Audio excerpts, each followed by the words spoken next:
الرحمن الرحیم۔ السلام علیکم۔ جنگ احد میں حضرت عمارہ اپنے شوہر حضرت زین بن عاصم اور اپنے دو بیٹوں حضرت عمار اور حضرت عبداللہ کے ہمراہ شریک ہوئی۔ جب کفار نے نبی اکرم صلی اللہ علیہ وآلہ وسلم پر حملہ بول دیا تو یہ آپ کے قریب آ کر حملہ روکنے والے صحابہ کرام میں شامل ہو گئیں۔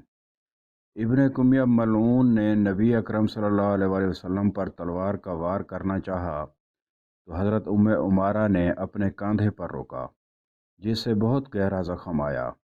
ان کے بیٹے حضرت عبداللہ کو ایک ایسا زخم لگا کہ خون بند نہیں ہو رہا تھا۔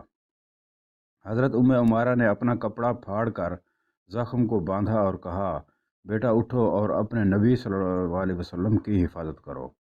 اتنے میں وہ کافر جس نے ان کو زخم لگایا تھا پھر قریب آیا۔ نبی اکرم صلی اللہ علیہ وسلم نے فرمایا، اے عمارہ، تیرے بیٹے کو زخمی کرنے والا کافر یہی ہے۔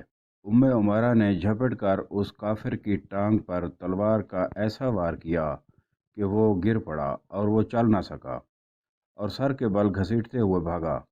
نبی علیہ السلام نے یہ منظر دیکھا تو مسکرا کر فرمایا، اے عمارہ، تو خدا کا شکر ادا کر جس نے تجھے جہاد کرنے کی ہمت بخشی۔ حضرت عمارہ نے اس موقع کو غنیمت سمجھتے ہوئے دل کی حسرت ظاہر کی کہ حضور صلی اللہ علیہ وسلم آپ دعا فرما دیجئے کہ ہم لوگوں کو جنت میں بھی آپ کی خدمت کا موقع مل جائے۔ آپ صلی اللہ علیہ وآلہ وسلم نے اس وقت ان کے لیے، ان کے شوہر کے لیے اور دونوں بیٹوں کے لیے دعا کی، خدایا ان سب کو جنت میں میرا رفیق بنا۔